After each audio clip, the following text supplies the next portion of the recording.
Well, sometimes I can feel lost, but I know you make me feel found. Well, by your hands I'll walk, and by your lips I'll talk, and speak of words to build a better man.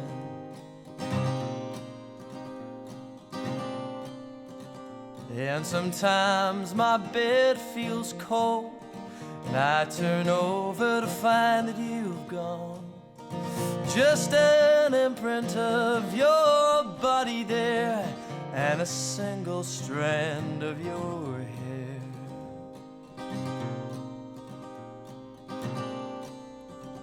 When another day begins, I just lay awake alone, 'cause there's no reason to get up and do anything when you're on your own. What were the last words that you said when you packed both bags and headed out into that cold dark night? I'll be alright, you said, you'll be just fine.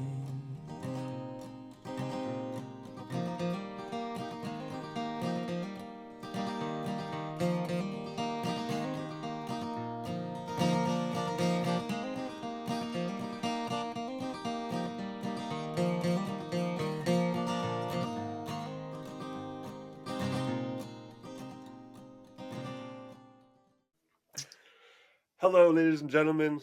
We have a fun new topic to bring into the fold today. I'm very excited for this one because this is something that I've been following on Nostr for quite a while as one of these new business models is coming out for artists called Value-for-Value.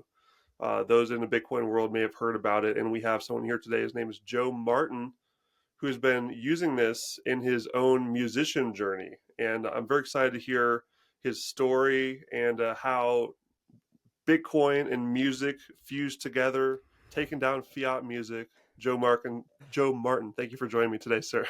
Yeah, thanks for having me, Ben. You've had some great guests on the podcast, so I'm a bit nervous, but I hope I can add some value to your listeners. So thanks for having me. No need to be at all. This is always just a fun way to make new friends. This is really just my way to meet awesome people all over the place, and it's been nothing but good times so far, just meeting cool folks. I know that you are someone doing very cool things, so why don't we start with just your backstory? I want to hear about becoming a musician. What was that path like for you? I know that like I mentioned earlier, I listened to your episode with Daniel Prince last night while I was going and doing my meat shopping, and sounds like you, since you were a really young kid, you knew that you wanted to get into music. So could you walk me through that journey? Yeah, sure. So like you said, I've been doing music all my life, really. I started off doing classical music. I had a very good teacher. And then sort of in the teens, I picked up a guitar and started playing, Elvis, Bob Dylan, all that sort of stuff. I grew up listening to all 60s, 70s stuff, what my parents listened to, really. But, from quite early on, I knew that I wanted to write songs, wanted to become a songwriter. But obviously, when you're that young, you've no world experience, you've nothing to say. So it kind of took me till I was late teens to start writing properly. And yeah, so sort of started writing, taking it seriously when I was 18, 19, and been doing it ever since. If I'd have known how hard it was to be an independent musician, I might have thought twice about it all. But no, it's been a lot of fun. With music, you get to travel, see some incredible places, and meet some great people. So I say I'm rich in experiences. That's what I tell people. But I released my debut album only 18 months ago. So that took a few years to sort of get everything ready for that. And, before that, I'd just been touring around the UK doing support slots really for bigger acts. And then since releasing the album, I've been doing my own headline shows. So it's a whole new world. But so that's the kind of quick lowdown on that. I love it, man. And I didn't mention this earlier, but I was in Nashville this year for the conference, and I was actually at that I think it's called the Vinyl Club or something with the word vinyl in it. Yeah, we're at the Vinyl Lounge. Yeah, Oh, the nice Vinyl one. Lounge. That's right. And you and Ainsley were both playing there, and it was super cool to just watch and see all of these interesting Bitcoiny things all over the place. There was like a Yeah, wall upstairs that showed the stream of all the people that were sending you sats yeah, for your music, and this was like a live stream thing. People were watching it all over the place, and the people there at the venue were pulling out their phones and sending you Bitcoin. So this is a super interesting thing I'd love to talk about. So um, maybe before we get into that, though, I'd love just a little bit more background here. One of the things that you mentioned that I think is quite interesting is how when you were young, you didn't feel like you had that much to say and that much to turn into art, I guess. And I definitely feel that. I think that as I'm looking around and seeing all the people I grew up with and my friends just kind of going through the years of age, it's there's different mindsets you can take with aging. And this is hits home for me because I'm turning 30 this month. So like we're all sort of going through the years and the decades, and you can either get sad and angry and depressed about it that you're getting older, or you can use this life experience to create something awesome that outlives you. And absolutely. just the idea of being able to create something that is permanent on the internet, I think, is something that you probably thought a lot about as well. As a musician, is that right? Yeah, absolutely. I just turned 30 a few weeks ago as well. So it kind of feels like this big existential thing, like, oh, what am I doing with my life? But no, I think if you look at it that way, that you're kind of, you know, just building on past experiences. It's with creativity, the way I look at it, it's kind of like you have to work at it like anything, like writing. It's like like working a muscle, your creative muscle. And it just takes, like any craft, it just takes a long time to hone it and also build up the catalog. I remember when I started off, I'd be like wanting to play gigs and I'd be like, have I got enough material to even play an hour long show? And now I can play like a 2 hour long show and I'm having to like think, oh, I can't play, I've not enough time to play that song and that song.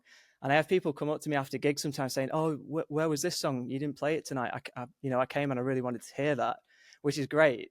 People wanting to hear that and getting that feedback. And it's like, it's quite nice to be in a place where I've got the catalog now and I'm having to pick and choose.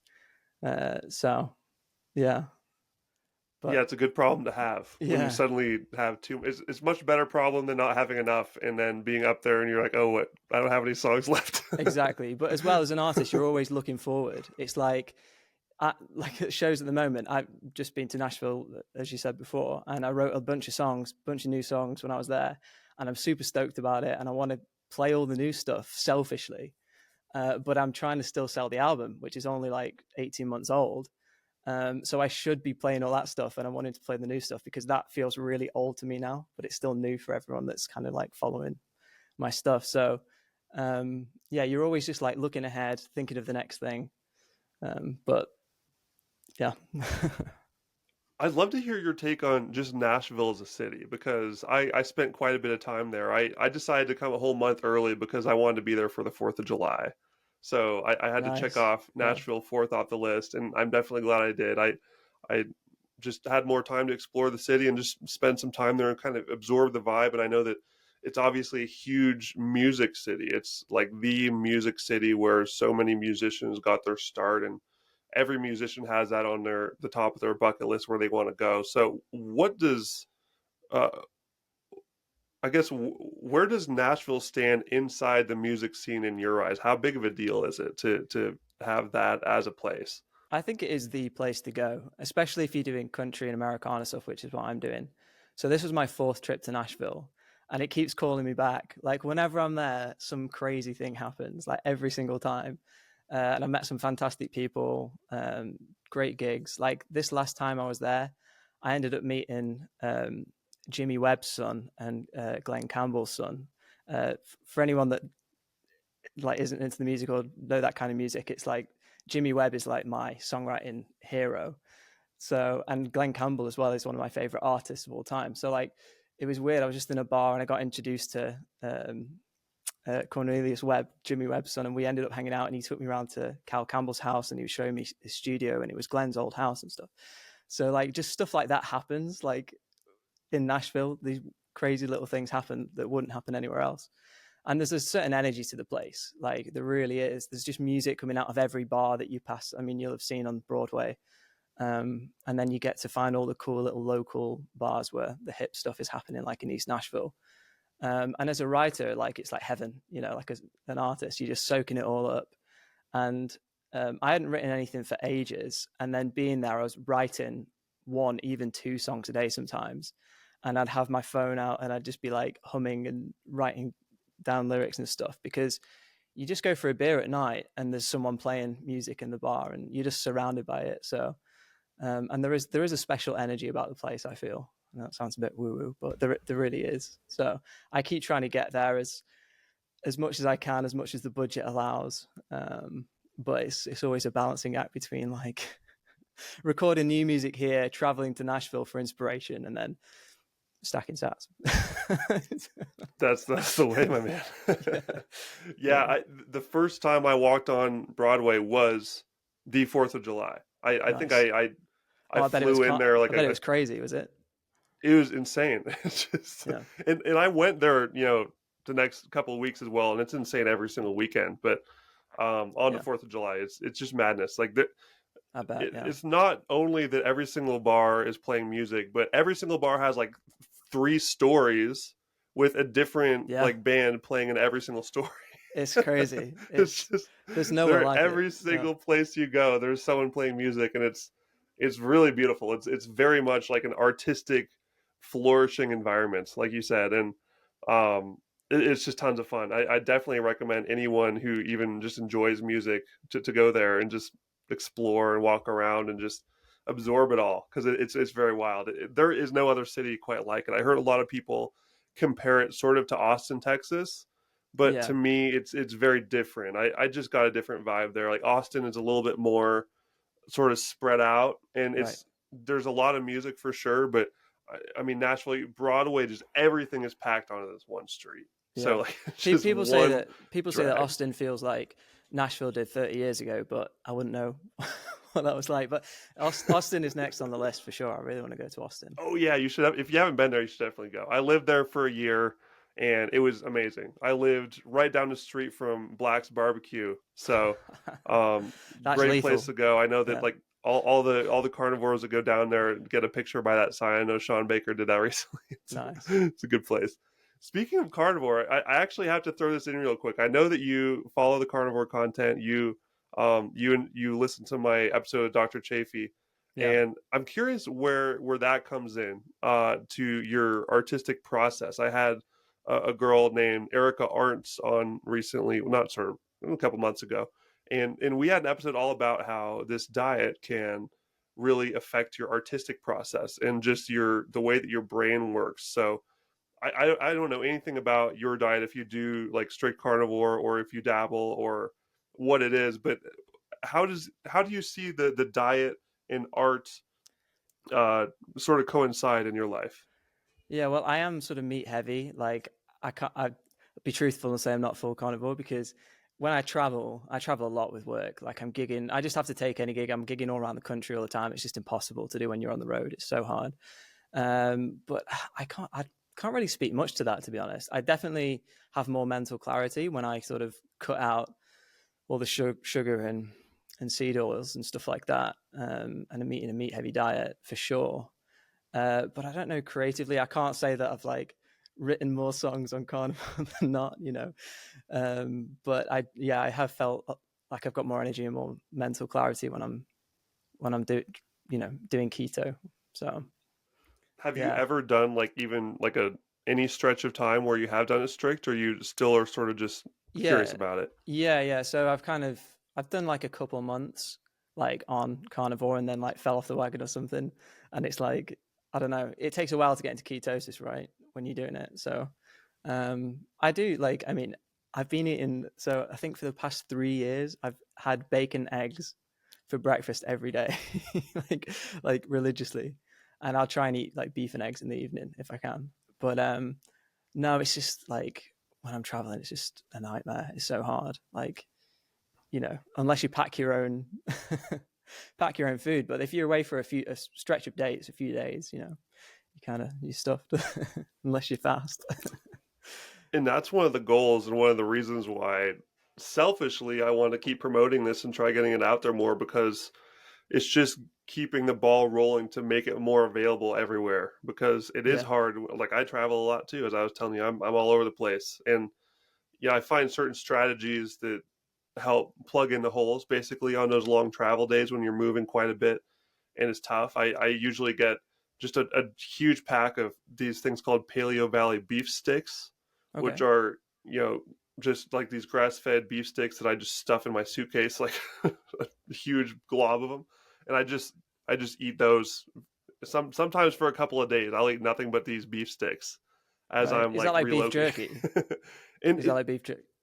Pretty much, but they're like little. They just feel a little juicier to me. It could just be a total mental thing, but they're like, they feel like they have more substance to them. But I know people that do this with beef jerky as well, and it's also just easier to fast when you're in ketosis. It's not hard to just not eat for a day or two, and I do that sometimes too. You don't have that blood sugar drop, right? When those cravings, and just like that, like needing to eat something, where your entire life is just like suddenly revolved around how do I get this next snack. yeah, for sure. I mean, I've thought about it. Like, I've thought about fasting if I can't get anything healthy to eat when I'm on the road. But again, when you're like performing in front of, maybe up to 100 people. I was gigging up in Scotland recently, literally at the very tip of Scotland as far as you can go. And I just kind of actually forgot to eat. And I hadn't eaten all day. Oh no, I hadn't eaten from the night before. And it was like closing in on 24 hours, which isn't long, right? But when you have to be like on the ball and really focused and you've got the adrenaline, the nerves, I remember standing on stage and I was like zoning out. And I'd like, I don't know, I feel like it was just a mixture of nerves and maybe that I hadn't eaten and stuff. And I was like, that wasn't a good idea. I don't think I should do that again. I don't know, but maybe it's just because I'm not used to it. Maybe if I got used to it, then it'd be fine. Yeah, I mean, I would say, and I hear similar stories about like athletes and people that do sports sort of experimenting with these things. I would say it's just, you want to just play with it outside of when you're under the bright lights. And not like go straight into it when you've never done it before. I'll bet that if you just played with a couple of days, like, just a couple of like dry runs of just fasting for 24 hours, your body would sort of acclimate to it, as long as you're eating like carnivore before that. Because if you're like a carb burner and you go into fasting, you're going to crash hard because your body's going to be like, where's my carbs? Give me my carbs. Give me my carbs. And then you're just going to be freaking out. But if you had like a huge like plate full of steak as your last meal, that should carry you pretty well. But like I said, it's different, especially when you're putting yourself in a different situation like that, just like a different mental state of like performing where there's a lot of pressure. And like that does different things to your brain mentally. And I've never tried that. So maybe it does just require more fuel, Yeah, you're trying to think like, what's the next lyric that I'm meant to be singing? You don't want to be thinking about like your stomach,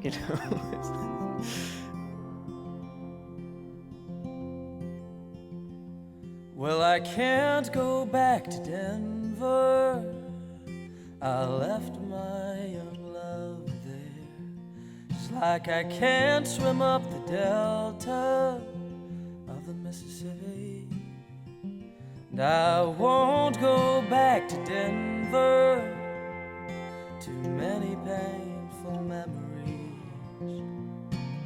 Too many painful memories of her. And I can't go to Chicago. The cold lake winds, they blow right through your bones like an arrow. And I can't go to New York City, 'cause those hanging clouds just ain't for me. And I ain't seen the sun in 30 weeks. But I'll just hit along Route 66. Take it state by state, let time decide my fate. I'd like to talk a little bit about Fiat music and just the music industry, the modern music industry, because I think it would be good to just Yeah. lay some groundwork for how this industry works. I think that as a layperson, all that I know is that I hear people trying to put music on Spotify, or trying to build up from being a small artist, and it's just a huge pain in the ass from everyone that I hear, and a lot of unfair things going on. So could you walk me through how I like calling it Fiat music industry works, this modern scene where we have all this internet, all this potential to create and share, but it's still extremely hard. So how does that work right now? And then later on we'll get into how you're doing things differently. Yeah, so like I said, I'm into my like 60s and 70s music, and like I've never really liked sort of, quote, modern pop music. Like I've never got into it, and I was always the black sheep in my like group of friends that would always like music from the 60s and 70s and stuff before things went Fiat, as we know. And I'm just like, music just seems to be getting worse, and it's just like it's awful. I don't know how people like this, and I thought I was just, you know, a weirdo. Maybe I am. I don't know. But after reading Seyfedine's book, well, the Bitcoin Standard, he touches on the Fiat art stuff and like Fiat architecture, and he didn't mention Fiat music, but I was just like, wow, that makes so much sense. Like I hadn't thought of it I like. think he did. I'm pretty sure I remember him Oh, did he? like Okay. jabbing Miley Cyrus for Oh, like. fair enough. It's been I think ages I since remember. I've read it, so maybe he did. But like I was like, wow, that makes so much sense. Like, yeah, okay. Uh, the music's kind of going downhill, like everything, the quality of everything, because of the money and everything. So that was really like a bit of an aha moment. I was like, maybe I'm not that crazy. But yeah, it's really exhausting. Like it's becoming so fast paced, the industry. Like this is why, like when you're younger and you start doing it, start doing the music stuff, the goal is to get signed. You really want to get a deal, right? And then as more time goes on, like I'm just less and less interested about that. I want to just try and make it on my own terms, because labels, they just, even now they're getting lazy. They want the artist to have done a lot of the legwork, and they'll just come in last minute, put a little bit of money behind you and try and, you know, take what you've already achieved yourself and just boost it a little bit and extract the value, get you to sign away all your stuff. And it's just like, they'll do that with loads of different artists, see which one starts to take off, then drop the others. They'll sign a lot of similar artists, I feel. This is what I've heard anyway. They'll sign a lot of similar artists.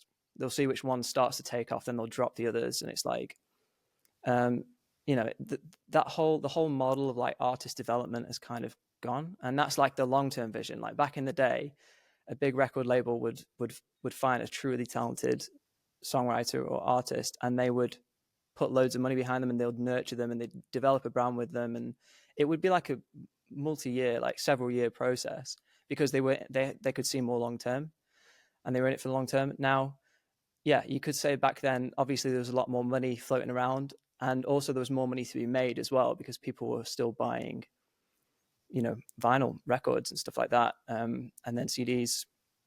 Like now, there is just no return on investment, at least in the recorded side of things. So it's all about live now. Even for the big artists as well. And what you're seeing is a lot of sort of heritage acts and like old school acts from the 80s are coming back out of retirement to go back into work, because there's like a big demand for older music as well. People want the nostalgia, and because I think it's kind of an escapism as well from like how shit things have become. They want to relive the glory days. They want to go and see these old bands, and these old bands, like, royalties aren't adding up anymore. They're not selling any CDs anymore. Like they're not kind of coasting off that they could have done in the old days, because everything's on Spotify and no one's getting paid anything anymore. So they're having to come back out of retirement, and then that's kind of pushing out the newer artists that are trying to come through as well. So it's all a bit weird. It's all a bit weird at the moment. But yeah, hopefully this idea of value for value can help the independent artists and smaller artists claw back some of that revenue stream that's disappeared really in the past sort of 20 years because of digitization and, these walled gardens that have come up like Spotify and iTunes and stuff like that. So we'll see. But Yeah, that's really interesting how this theme of traditionalism and just going back and sort of rewinding back to a lot of times before it's not as clear cut in music because art is such a flowing thing, but using 1971 is sort of a rough barometer. I mean, like the 60s and I'd say there's probably a little bit more of a lag because there's not like an instant, yeah, fiat switch for music because these are human beings. They're much more complex, and you yeah, sort of see it deteriorating over the decades. for sure. So Yeah, like the 60s, 70s, 80s, and 90s are sort of seen as this super like great artistic time, and then after that, you hit the thousands, it starts to get like you said, more poppy, yeah, more like instant dopamine, yeah, like hooks, and less complexity to the songs, or the for songs are sure. shorter. Yeah, And I think I saw Lynn Alden put up like some chart of like songs that had a key change, the amount of songs that have key changes, and that just dropped off a cliff like after 71 or something. Like something, I don't know, I've not got the numbers, but I saw a post that I thought that was interesting. But as well, it's about like people's attention span. Unless it's at a chorus in 10 seconds, 20 seconds, like these labels don't want to know the Spotify playlists that are being curated for the algorithms. They don't want to know. It's like you can't have a song that builds anymore over several minutes and like tell a story almost. And what I do, I mean, I focus very much on lyrics, and I mean lyrics. If that's the focal point of your music, that's even harder again because it takes people several listens before they actually start listening to the lyrics. It's always the brain always goes to the melody first, always. And then it's only if the people keep coming back to the song, they start listening more to the lyric. Once they know the tune, they'll start listening to the lyrics. And then, you know, like I think, at least I think in my songs, they'll get more from the lyrics. So, and I can kind of short circuit that when I'm doing a live performance because I set the song up in a certain way where I'll tell a story about the song that's priming them to listen for the lyrics in a certain way, which you can't do with a recorded, song. So I don't know, bit nuanced, but yeah, that's really smart. And it's funny you actually mentioned that because I've been thinking about, I never do intros in my podcast episodes, but I think that probably would increase like retention rate for people just continuing to listen, because just telling people, hey, this is what this episode is about. We talked about this and this. It was super cool. Stick around. yeah, I think that actually does, like you said, it sort of hacks into this now very common just short attention span brain, and gives them something that they know that they're going to get. for sure, And yeah, it's a good way to do things, and I can see how that works for your lyrics as well. It really brings them deeper into your music and your art. yeah, definitely. You just got to set the scene. You kind of got to set the songs up in a certain way, and that just takes practice. But then, like you said, they'll get it on first listen sometimes, whereas it might have taken them 2 or 3 listens if they were just listening to a CD or something like that. So Gotcha. So one of the questions I had about that explanation you had for how music currently works is like the deal, getting the deal with the record label. I don't even know what that actually means. So are these labels essentially acting as these mini banks, and artists will sign with them and they basically just give them a big lump sum of money and say, make an album and we'll see if you can make our money back, and then they continue that relationship? Is that roughly what it is? as far as I know, how it works, it's essentially like they're giving you an advance, which is essentially a loan, which you have to pay back over a certain amount of time. So they might say, we want you for 5 albums or something like that. Maybe it's just for a couple of albums, but they'll give you, I don't know, a few $100,000 worth of a loan. And then you use that to actually make the album, and it's used for like the promo of the tours and everything. And then you've got to pay it back. They take all the profits that come thereafter are paying back that loan essentially. And a lot of them want to own the catalog. And also like now that the recorded side is disappearing. That revenue stream is disappearing. They want what are called 360 deals, which include live merchandise, everything basically that's 360. It's all encompassing, like every part of your revenue stream that you can earn if you have any brand affiliation. So they're kind of like not all they're cracked up to be, I think, in a lot of cases. And I think as time goes on, like artists in general will try and do things more independently if they can. And I think the possibilities to do that now are greater than ever because we've got the internet. So you got the distribution, recording gear is like, crashed in cost really, like with the digitization of everything. So it's within everyone's reach to produce stuff themselves.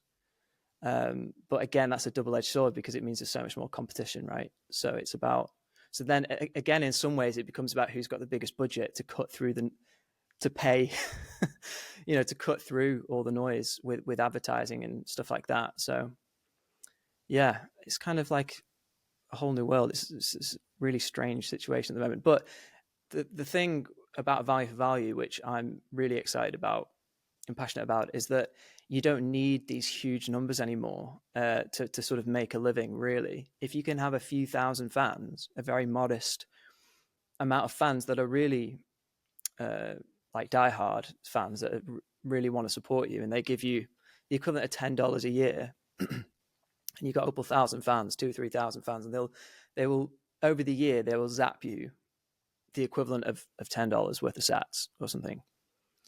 All of a sudden, those 3,000 fans can then keep you going. They can supplement it with the live income as well. It kind of makes it feasible again, whereas that wasn't possible before. So I think it's like an unlock, really. It's unlocking, it's bringing back that middle ground that's been lost, that the digitization took away in the first place because there was no way of monetizing it, efficiently online.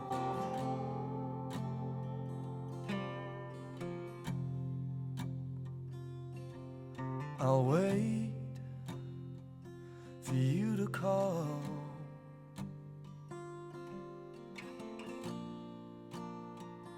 but I won't answer. But we need to talk, but face to face, 'cause I need to ask you why we still here, treading the same ground, falling down each time we do. If I only knew, I'd try to help you clear your sight and help you find a way to put things right. But all our time is wasted and our love is dissipated when we're fighting. I try to pull you close to me because you always seem to be afar. It feels the longer I am with you, the less that I know who you really are.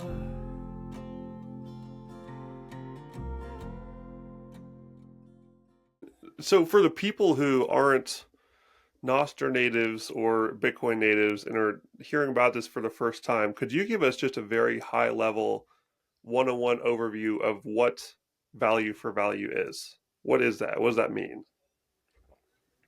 So basically, I don't know where to start with this.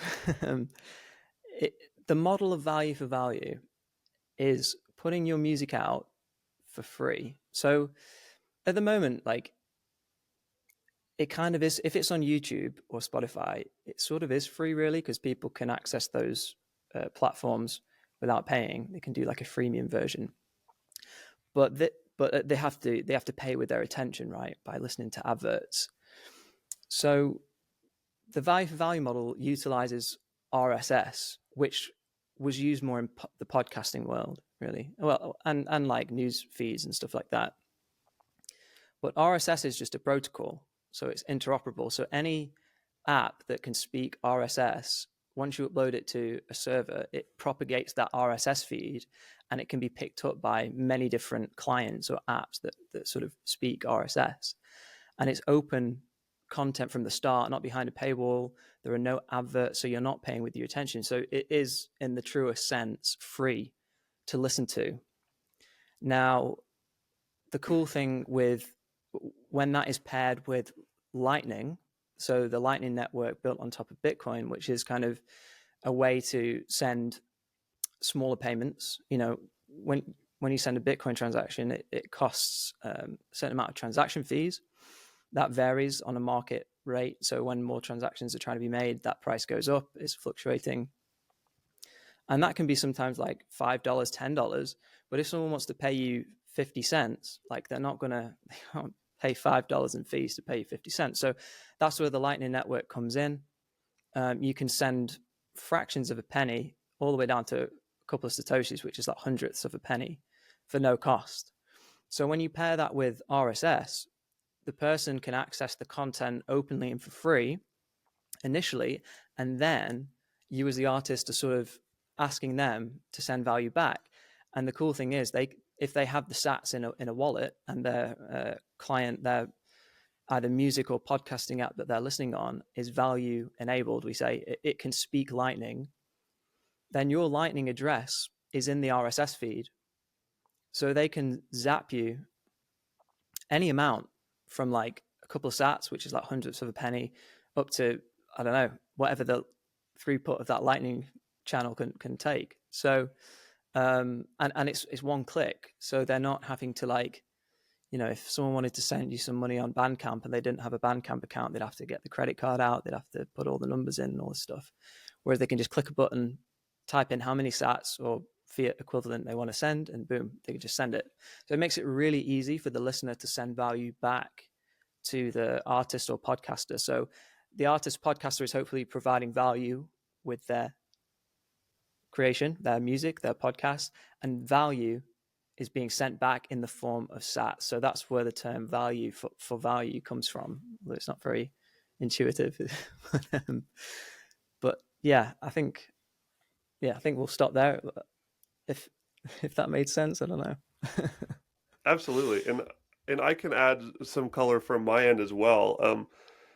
As just using Nostr, this is a good way for anyone to dip their toes into value for value, because it pretty much is value for value, but for any type of content. It's Absolutely. like you put anything you want on there. And I'm already looking forward to later today. This has become a new part of my daily routine, just spending a couple hours digging through the interwebs for memes and just posting memes on Nostr.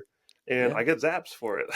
Yeah. You know, people are shooting Satoshis around. They're really active on there because Bitcoiners are really excited about this. And we're still in the extremely early days too, where this is like right now, I don't think there's ever going to be a time where users on these platforms and protocols are holding their coins tight to their chest, because we know that there are huge upswings ahead for the Bitcoin price, and people don't want to give it away. And we're still seeing a lot of activity even in this moment. So it gets me really excited for the future, when, as you know, and we could talk maybe a little bit more about the money itself. We talked a little bit about how sound money affects all of this later, but as the Bitcoin price does its thing, supply and demand happens. Supply is not going up, demand goes up, price will go up as a result. And an article I'd recommend for people to learn more about that is Vijay Boyapati's The Bullish Case for Bitcoin. Really talks about how there are these different phases in a money's trajectory, its lifetime. And we're still in the point before it even starts going crazy. And when that starts flying, the price is naturally going to go up, because fiat has no bottom, Bitcoin has no ceiling. Price is going to go up a lot mathematically. And when that happens, all of a sudden people are less protective of their coins. They start participating more. They naturally want to like reward things that give them value. And things like this, value for value, is a way that it'll be that outlet where people do it even more. Yeah. And it's super exciting. Yeah, for sure. And it's like, what I don't understand is when I try and tell people that maybe don't know much about this world, about how this works, it's like it's free. Like I say to them, it's free to upload your music. Like it's one more platform to upload it to, or to spin up a Nostr profile. And like people like Ainsley, for instance, she's had 1 million sats on one song. Now, if the Bitcoin price goes 10x or whatever, 100x, how many people can realistically, again, achieve 1 million sats? Like it's just going to get exponentially harder for people to get that kind of boost, those sats on Wave Lake or wherever they are. So it's surely like more of an incentive for artists to get on this like early as well. But yeah, I don't know. Yeah, not only to get those sats that have upward potential, but also just to get the follower base. Because as we know, there's very few artists that are really jumping in on this right now. Yeah. And hold on, I hear a little bit of buzzy. As of now, I pretty much only know of you and Ainsley as sort of the two artists that are really going all in on this. And I hope to bring her on for a chat as well. It'd be cool to talk to both of you and hear both of your stories. But it's just crazy to me there aren't more jumping on this right now, because it seems like such a great deal. And I'm sure there are questions that they would have, and we can jump into those perhaps. Maybe we could do that now. Like, what are the most common things that you hear? I'm sure that you've shared this with other artists before. What did they usually say is why they aren't interested or they don't want to get into it? A couple of things. I think, for one, that they don't like. It's not got the network effects, right? They're like, well, who's there going to be there to listen to it? Like, how do I get my fan base across? And I think the main barrier to adoption at the moment is just the onboarding for people, like to get the sats to be able to zap them to people. So I guess like platforms like Wavelake, Fountain, etc. I don't know if they're going to build that themselves, like like something like the Primal experience where you can just scan your thumbprint and it's Apple Pay, and then you just top up your wallet and you're good to go. Because like people aren't going to want to KYC themselves to send $1 worth of sats to their favorite artist. They just want to do it, and then they're not going to go to a Bitcoin exchange to buy the Bitcoin, to transfer it into Lightning, to send the Lightning to their own wallet, to send it to. It's just so many steps. So I think like the complexities need to be ironed out. It needs to be made a bit more user friendly. I think another reason is that when you mention the word Bitcoin, it's kind of like caught up in all the scammy stuff like the NFTs and the crypto and the Web3 stuff that people have probably dabbled in as artists, maybe in being wrecked by. Like I was explaining to someone in Nashville that I was hanging out with, and I was saying that I was going to the Bitcoin conference, and I was like performing and doing a little talk there and stuff on Value-for-Value. And they were interested, and they were like, "Oh, is that like NFTs?" And I was like, "No, it's not." They were like, "Oh, is it crypto?" And I was like, "No, no, it's not." And then I said, it's just you're using Bitcoin, which is, it's like decentralized, not owned by anyone. It's sound money, and you put your music out, and if people like it, there's no pressure, but they can just like send you money back if they like it, and it's all voluntary. There's no strings attached. It's just very pure. And they were like, "Oh, that makes sense."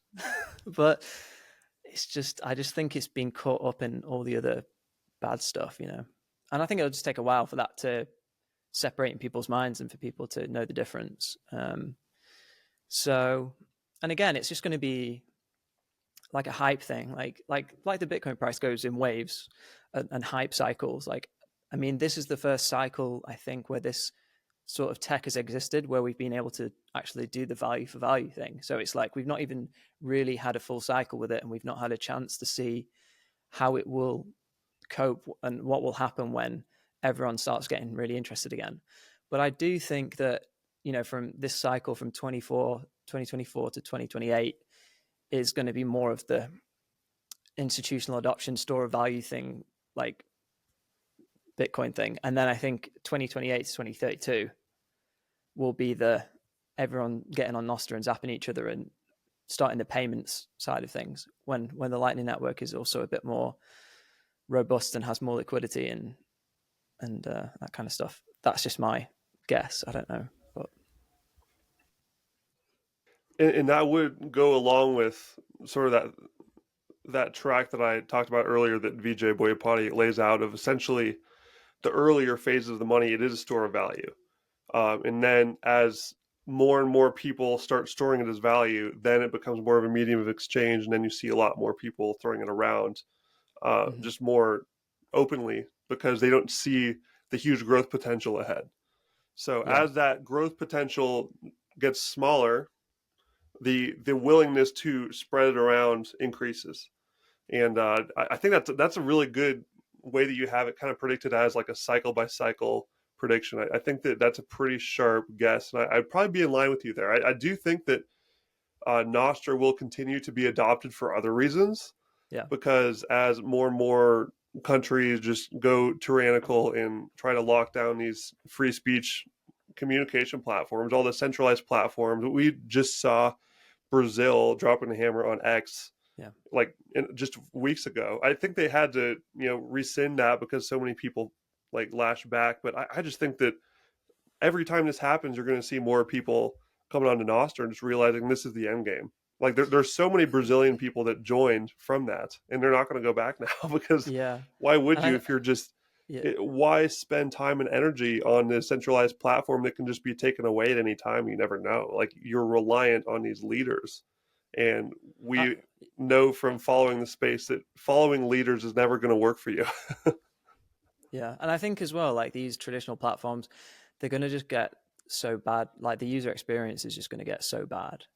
Like I feel like Twitter has really gone off a cliff recently. I just can't use it anymore. Like whatever the algorithm's doing, it's just awful. Like I open it up and I'm like, just close it straight away. Like I've not used Facebook in years.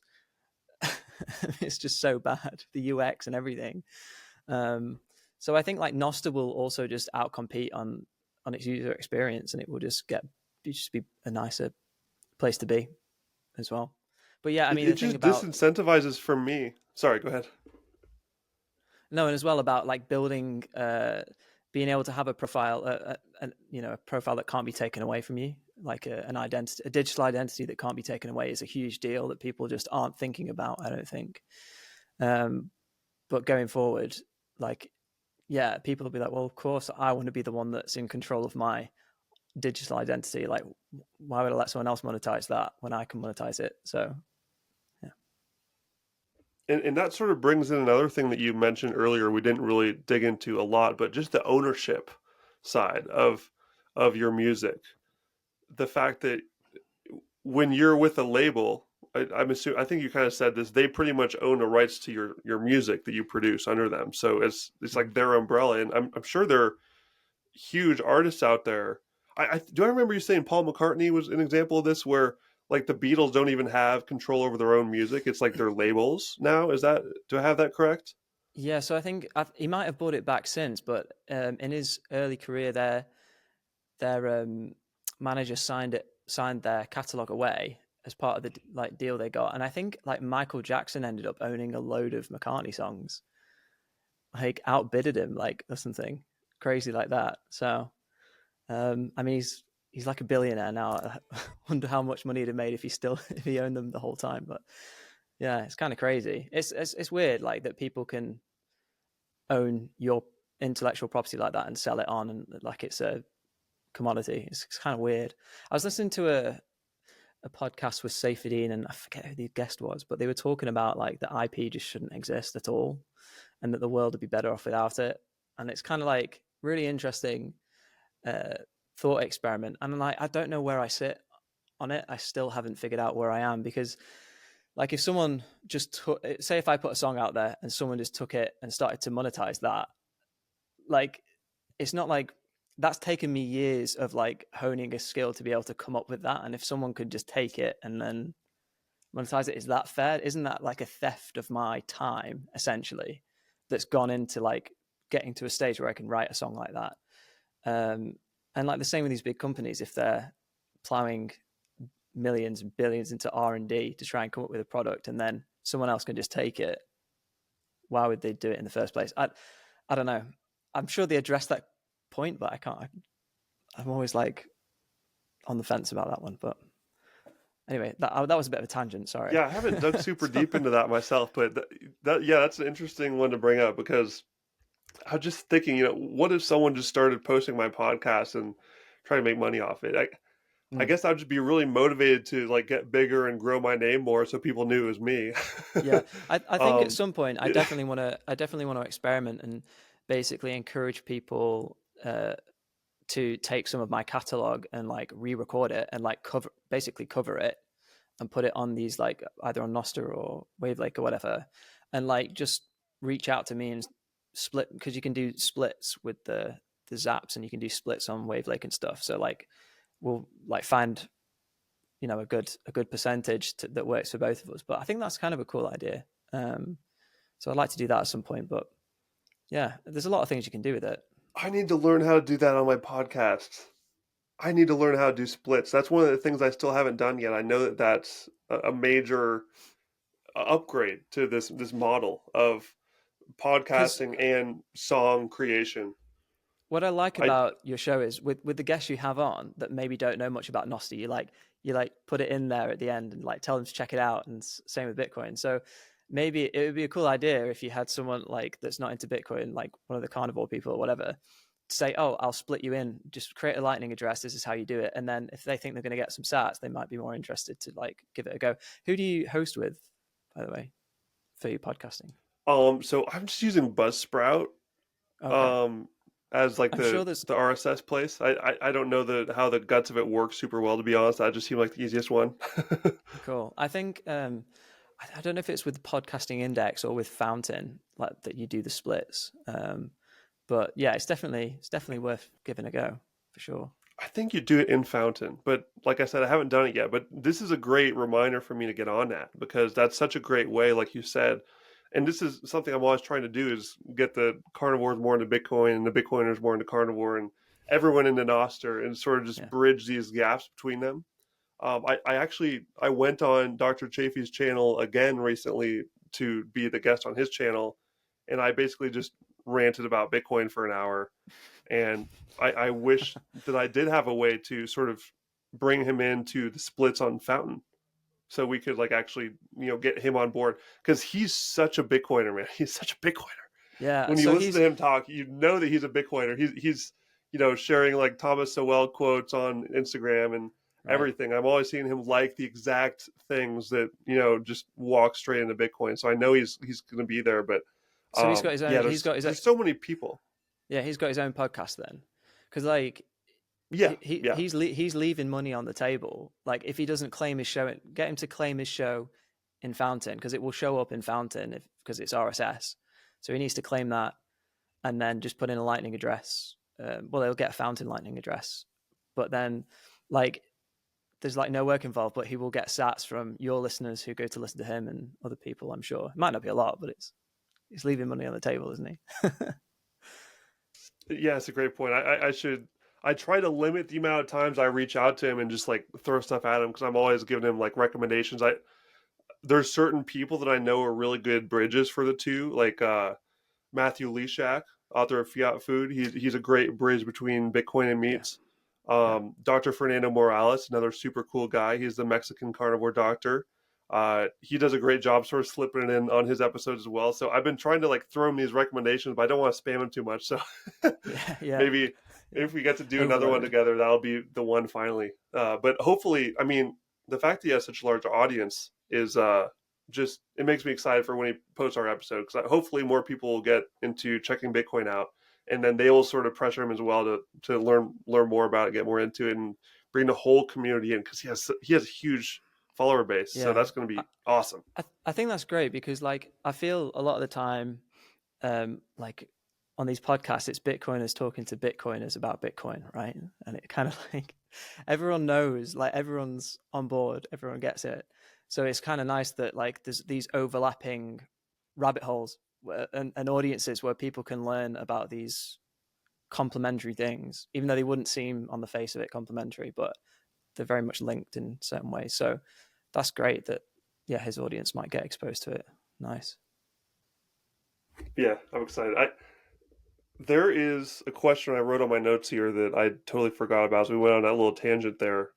You mentioned NFTs as one of these things that artists very often get tripped up by. And I'm curious to hear your take on this because I have spent so much time on Twitter trying to guide people away from NFTs because way back, I think it was like 2017 or 18 or something.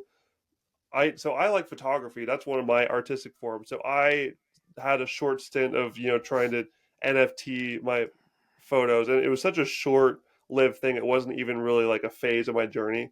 But I know that so many artists spend like years in that trap and realize it doesn't really for like 99% of people it just goes nowhere. So did you ever get into the NFT craze? And I'm curious what your thoughts are about NFTs in general. Maybe give a warning to the people that are creating art and think that may be the way that they need to go. Um, no, I never got into it. I'd never really even understood the pitch for NFTs. Like, I didn't understand why, like, what it was about. I never got it really. It's like obviously a JPEG, so you can just like copy and paste it or something. But then it's like proof that you own that JPEG. That's why it's valuable. Like, it just doesn't make any sense. And the artist could surely are promising not to create more of them, and that's a scarcity, is it? I don't know. It's like, yeah, like in the art world, in the physical world, like, Van Gogh painting is valuable because he's died and he's not going to make any more of them. So like an original, that's what gives it the value, is the scarcity. But like someone's promise not to make any more of a thing, like, is only as good as the promise that the person's not going to make any more of them, basically. So, but I never understood it. I brushed alongside people that were in that world, and like this was when I just started to do value for value stuff. So I was like telling them about what I was doing, and then they were like, "Oh no, NFTs are where it's at," and I was just like, I don't know what to say to you, like. But it just seems to me, I don't know if, I'm sure it's all crashed. Like, I don't even follow it. I don't even know what's going on, but it seems like it was really frothy and like a bubble and like just a mania for no good reason. But like as well, it all seemed to be around images and not music. I don't know how musicians were. I don't think there's an NFT for music. Honestly, Ben, I have no idea. Oh, there are some music shitcoins out there for sure. Oh, really? I definitely saw them. I know that. So I'm a big SoundCloud fan. I've always really enjoyed SoundCloud as sort of my place to go to listen to music. And a Right. lot of the SoundCloud artists I was listening to started plugging these different shitcoins that they were, putting their music on. I think it was like Audius or something, if it rings a bell. Mm. Some like music themed crypto. Right. And yeah, I think they all just crashed. And the simplest way that I would say is, I mean, what money are you earning from this? Are you earning it from a crypto coin or are you earning it in Bitcoin, which is the soundest money we've ever made in the future global reserve currency? You want to Yeah. earn in that. So Yeah. I would say whichever way that you can just earn Bitcoin, real money for your art, that should be focus number one. And by plugging into the value for value world, getting on Nostr, that is the Bitcoin place. And so I think that that is where people should start. It's just a lot simpler. There's always a lot more bells and whistles and hoops and marketing for the other stuff, but Yeah. I always thought you like want you that. want to get paid, right? Good money. Yeah, for sure. I always thought like the NFT thing didn't make sense because it was like, if someone's buying your NFT, are they buying it in hope that they can sell it to someone else for a profit, or are they just investing in you as an artist?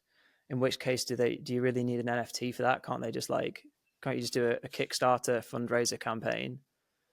Um, so that never really made sense to me. And then it's like, but the value for value thing is just like completely open and transparent and completely voluntary as well.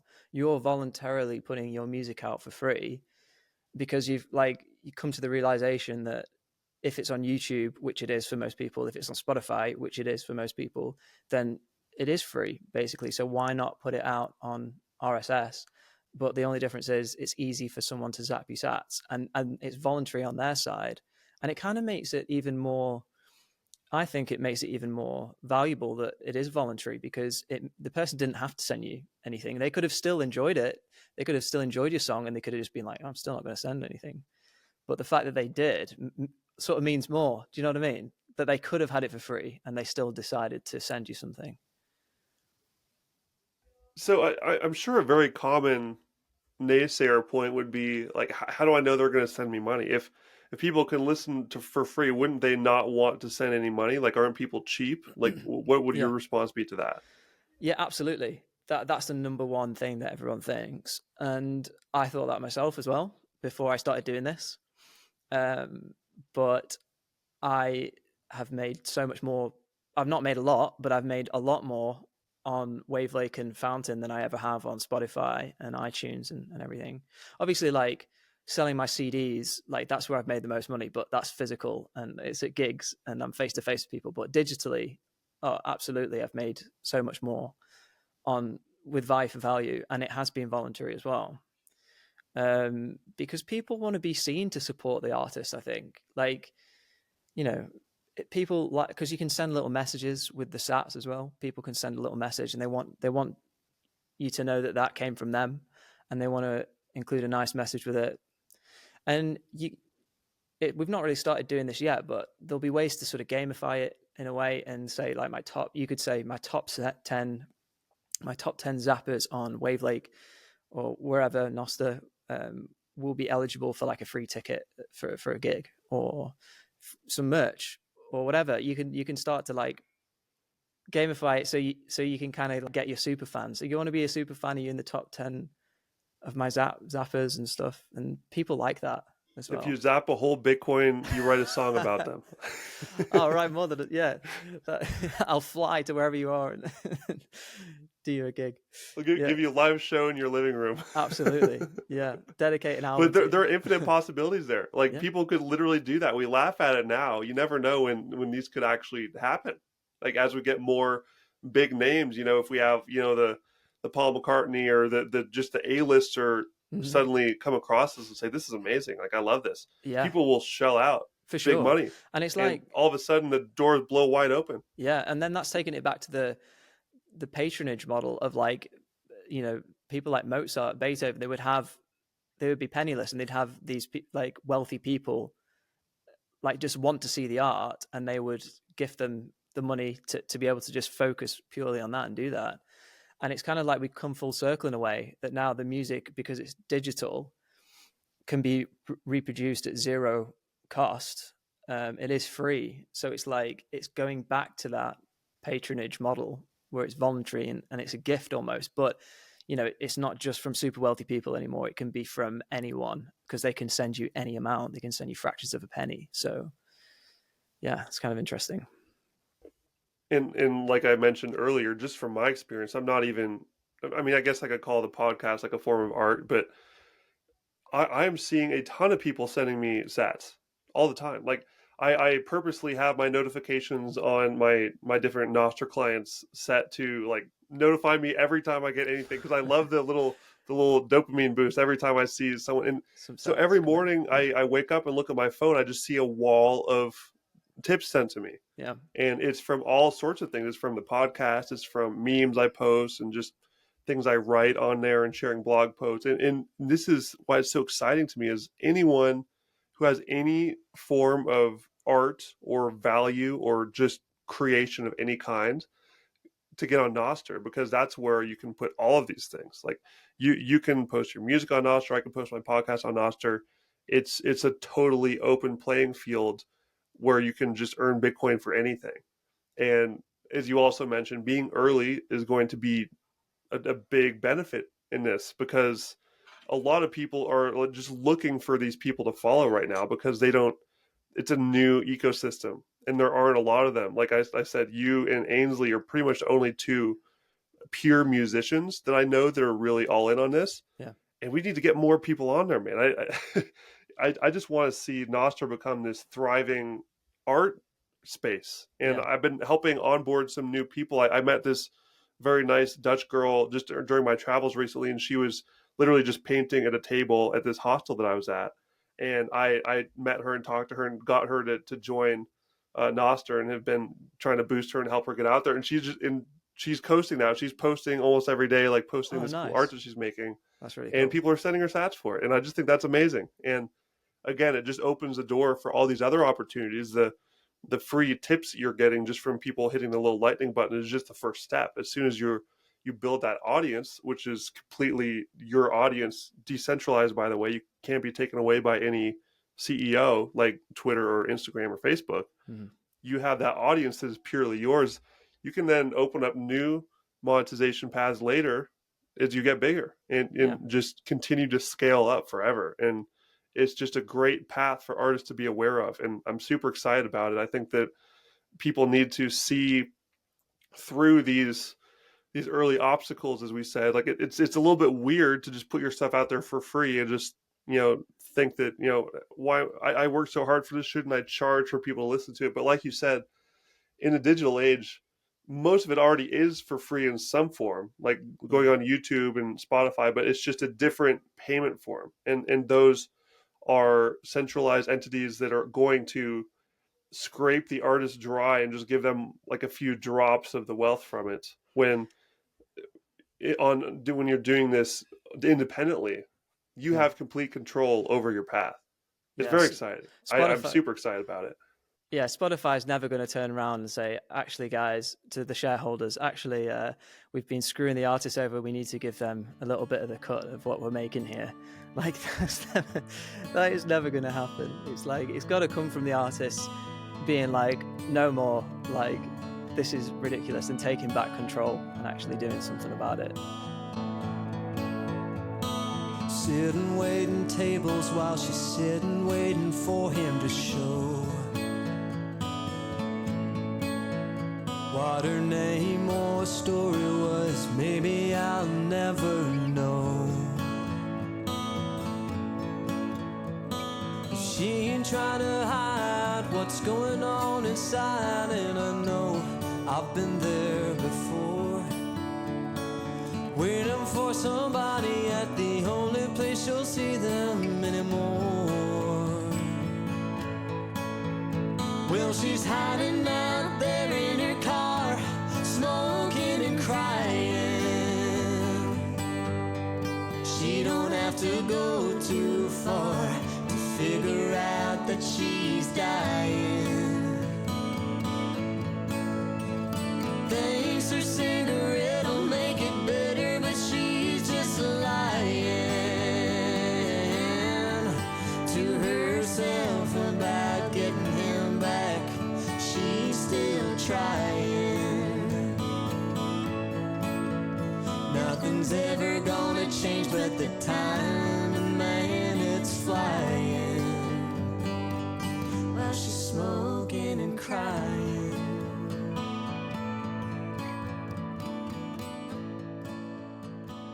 It seems kind of counterintuitive that putting your music out for free could actually make you more with this model. But people like Ainsley, there's a guy called Man Like Quex. I don't know if you've come across Man Like Quex from Tanzania. He's a rapper. I don't think so. He's so. I need to dig more in. I'm sure there's some other people in there I haven't learned about yet. I need to check more out. He's so prolific. He's putting out songs like every week, and he's getting a lot of sats to him. So yeah, it's like, it's just a mindset shift that people have to go through. And I just think it's still so early. It's all these weird new terms that you've got to learn, these weird new concepts. And it's like, there's so much, like, I think a lot of artists are just so like at their wits' end with technology and stuff, because like it's a full-time job just managing all your social medias, trying to book your own gigs, being your own tour manager, like maintaining your own website. You've got to be like a tech person on the side. You just want to make music. It uses so much brain space that you'd rather be using like to make the art. It saps away your creative energy. Absolutely, it really does. And then so like you just like, oh, try this other thing, like one more thing, and they're just like, no, I can't take anything else on. And you're like, no, but like if you had a big following on, if you nurtured a following on Nostr, you wouldn't have to deal with all this other stuff. And if you could. Like, I just long for the day that I can just ditch all the other social media stuff and only post on Nostr. I should do what Matt Odell does and just Nostr only. But if I did that, all my current fans would be like, "Where's Joe gone? He's disappeared off the face of the earth." They wouldn't know about it. So I'll have to do it gradually. What I'm doing is just using all the centralized platforms as marketing for my Nostr at this point. I'm just trying to slip in Nostr as many times as I can because I do have audiences there too, and I'll just try to continue to siphon people over. And I'm also just using them to just spam replies on people's tweets and try to get them to come over. Sean Baker, literally yesterday, he posted that one of his TikTok videos. So he posted like a video on TikTok that was just talking about some, keto or carnivore study, and his account got banned. And so he was posting about this on Twitter. So I sneakily use all three of my accounts. I have like multiple accounts on Twitter. And on each of them, I tried to sound like a different person. Like, hey, you should come to Nostr. Like, if that doesn't get him over, if that's not a good enough reason to get on Nostr. And we got Ken Berry. So Ken Berry even said, "Hey, Sean Baker, come to Nostr." I was going to say, yeah, Ken should convince him. Yeah.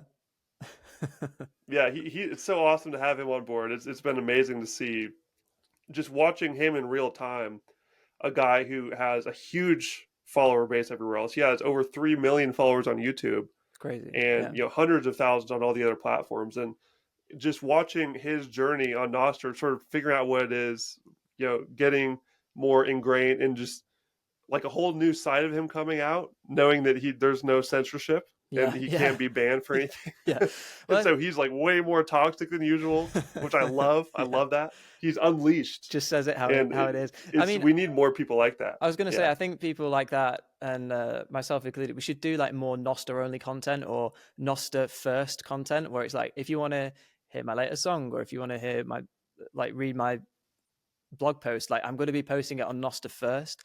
And if someone like Ken did it with like his 3 million YouTube subscribers, like that's like more than people on Nostr, like times 10 already, like if he said to them all, I'm going to do some early content over on Nostr, like I'm sure a lot of his YouTube fans would come over, maybe. Yeah, I'm on pins and needles, like waiting for him to start like pushing it on the other places. I'm not sure when he is, but he's still like in the learning phase. But it's going to be fun to watch that when it happens, because that's going to bring a lot of eyeballs over. It's going to be really cool. Yeah, absolutely. Cool. Let's start giving some takeaways here for the artists that are listening. They've heard some things thrown around here that they may not have a super clear eye on. You mentioned we've talked about a few of the apps, Fountain, Wave Lake. Could you give me just like or give the listeners, give the artists out there sort of a starter pack? What are the different platforms, protocols, etc., that people need to know about and start using and getting acquainted with to plug into this value-for-value model? Sure. Yeah, I think it's good to differentiate between the protocol and the platform thing, right? So like at the moment with the music stuff, I direct people to Wave Lake first. There are other places that you can host your files and put it out as an RSS feed. Like for instance, the very first song I put out, I hadn't heard of Wave Lake at that point. So I only thought Fountain was the only place that you could do this. So I went to rss.com and like had to create an RSS feed, and it was just so complicated. But Wave Lake have done an incredible job where they basically have abstracted away all the complexities. So it's kind of like having a SoundCloud account or a YouTube account. You just create an account.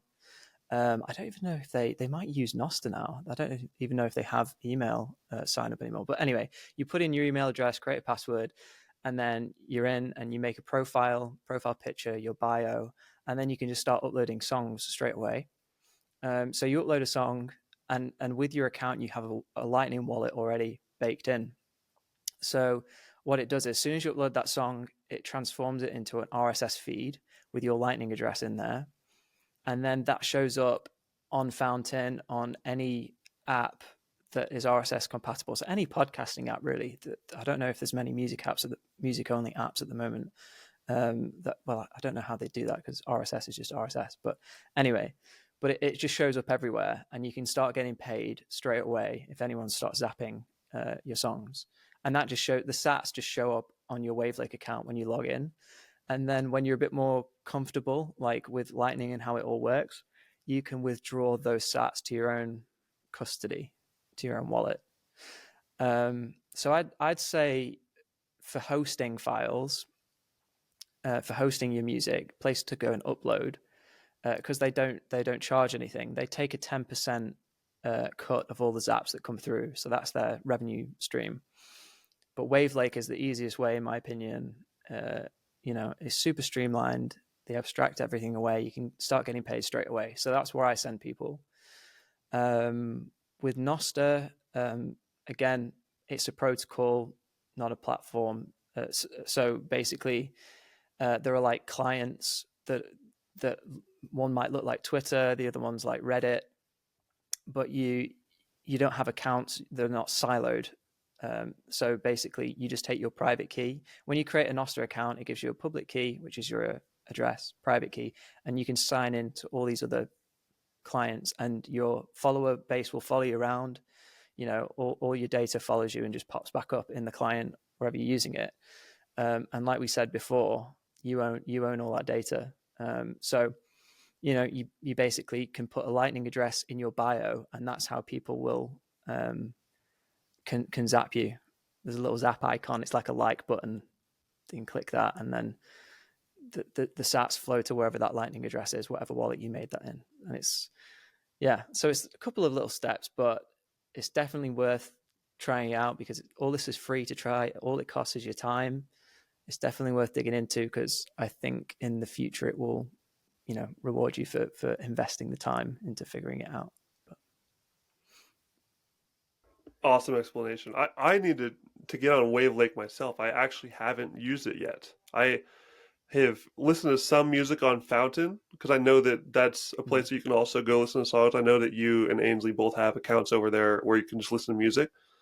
But would you say Wavelake is sort of like the Spotify equivalent? You mentioned a couple other centralized platforms. Is that kind of like similar to Spotify? People can sort of use that just to go listen to music as they normally would on Spotify? Yeah, I'd say so. I mean, I personally like having my podcasts and my music in different apps. Some people like listening to their music and podcasts in the same app. And like you said, Fountain, you can listen to music as well, and they're pulling from Wavelake RSS. But the Wavelake app is still, Wavelake does have an app. It's still in beta at the moment, so it's still in testing.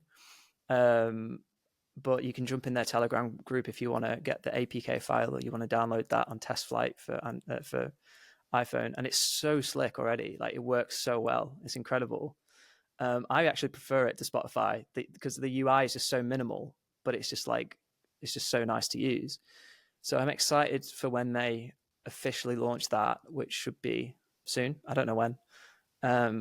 But because for the longest time you had to listen through their website, which like when you're listening to music, you don't want to have to log into go onto a website to listen to music. So I think that's going to be really good when that comes out. Like I'm definitely going to start pushing more of my fans to download Wavelake and listen to me on that, even if they can't zap me yet. Which a lot of them won't because they won't take that leap to get the sats. Because like I said, the onboarding still isn't quite there. But I'd rather them listen to me for free on Wavelake than listen to me on Spotify. And then one day when they do have the sats or when their PayPal account or their Venmo like integrates with Lightning on the back end and they can just send sats from there. Because I think all these like traditional like neobanks and stuff are just going to plug into Lightning eventually. So they'll all be able to like send micropayments between each other anyway, because they'll just be on Lightning. So when that day comes, if they've already got Wavelake and they've been listening to me on that, they'll just be able to click zap and it'll work and it'll open one of their other apps and they can just click pay. So I don't know how long that's going to take. Maybe a while, but it'll happen one day. So I love it, man. This is great. I love this because I'm giving myself homework too on the side. I'm taking notes here. I need to get more acquainted with Wavelength. I'm like you. I like to have my music and my podcast separate. So I'm going to get more acquainted with Wavelength. I should get someone from Wavelength on the podcast to talk about it because that'd be a super cool topic to sort of wrap up into all this. And absolutely, yeah. another one from earlier. I need to learn how to put in splits and I'm gonna make this the first one that we do split, so I can get you some sats for this. I think that. Why not? This is perfect. That'd be awesome. That'd be awesome. And the cool thing, I awesome. think Wavelake So are gonna go for it. I was going to say the cool thing that I think Wavelake are going to do in the future is if you make a podcast, if you make a playlist and you put that out, and that's like Ben's playlist, and people dig the playlist, and they're zapping songs in that playlist, you will get a little cut of all the zaps as well for curating the playlist. How cool is that? I love that. I'm a playlist fiend on SoundCloud, so I can basically just take my skills over to the new location. You can actually get rewarded for it. Beautiful. Well, not at the moment, but they're going to do that at some point. Yeah. I love it. And I also love how earlier you mentioned how you'd rather have people listening to you for free on Wavelake than on Spotify. And I think that's such a smart long-term view, because you could get like a tiny bit of money from streams on Spotify, but even getting like free views on Wavelake is more valuable, because you're bringing your audience more into this ecosystem of Bitcoin, where they will eventually, and this is the community side, just bringing people into the Bitcoin world, even if they're not participating in it yet, just sort of following along. Mm-hmm. That's potential income for you later as you build these fans in the early days. And it's going to pay off way more in the long term, because all roads are leading to Bitcoin in the long term. So I think that's a great way that you're, thinking long term with your own hustle. And I think other people should too. Joe, give me a 3-song Joe Martin starter pack for people to listen to. I'll throw these songs in the show notes. What are the songs people need to listen to and hear? Of my stuff. So I'd point people to the latest album that I've just done. It's called Empty Passenger Seat. We'll allow album as an answer. I guess that's a better answer. I was going to say on that album, there's a song called Money for the Needy, which is one of the favorite songs I've written. It's a real story song. Takes you through a snapshot of someone's life falling apart. Very country thing to write about. And then Empty Passenger Seat is the title track. So I'd tell people to go check that out. And then High Gravity is the first song I ever put out on a Value-for-Value model. So that song's got a special place in the Value-for-Value context. So, yeah. That's a great answer. I'll just put the whole album in there. So is there a way to just get like a Wavelake link to your Wavelake profile that has your albums listed there? Can I put that in the show notes? Yep. It's wavelake.com/Joe Martin. Perfect. For the profile, and I'll send you the album link. Yeah. Excellent. Not a hard name to spell either. Maybe I'll probably have to put mine in there manually for people to click on if they do. My last name's a little trickier. Amazing, man. Well, I really have appreciated this conversation. I think that's a great intro to Value-for-Value for all the artists out there that are trying to find ways to monetize and get plugged into the future. Very much looking forward to sharing this around. I think people will get a lot of value out of it. Is there anything else you wanted to chat about with, or do you think that's a pretty good way to wrap it up? Yeah, I think we've touched on most points there. So yeah, if anyone wants to know anything else, like just shoot me a DM on Nostr or whatever, and I'm happy to point you in the right direction if you've got any questions. So fantastic, man. I will leave all of your links in the show notes for people. Could I put some of your songs as like the intro and outro to this episode? Is that cool? Yeah, that'd be awesome. Yeah, go right ahead. Amazing.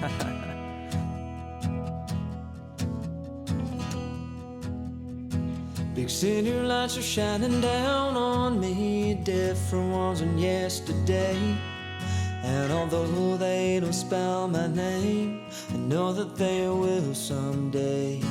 Drinking all the backstage beer, trying to drown out your tears. Man, it's been a long time since I've been home. God, it feels like years. Forgive me for my confusion. I got sold a rock and roll delusion. Now it's taking its toll, it's catching up with me. Got my foot to the floor, going nowhere fast. Don't see how I can make this last. Was convinced that my life would be complete beside an empty passenger seat. Beside an empty passenger seat.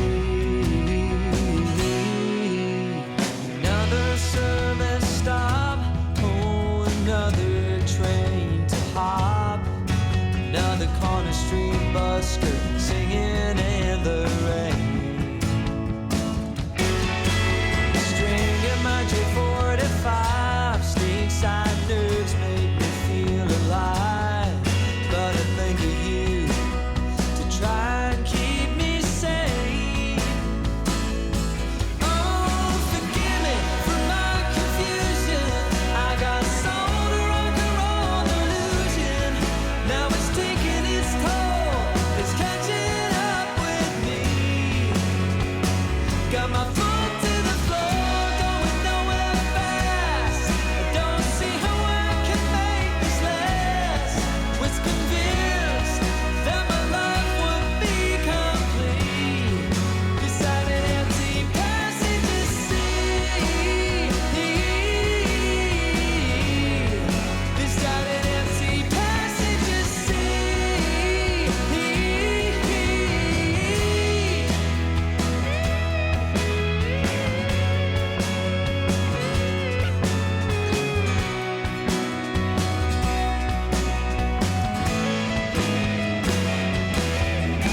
Forgive me for my confusion. I got sold a rock and roll delusion. Now it's taking its toll and it's catching up with me. Got my phone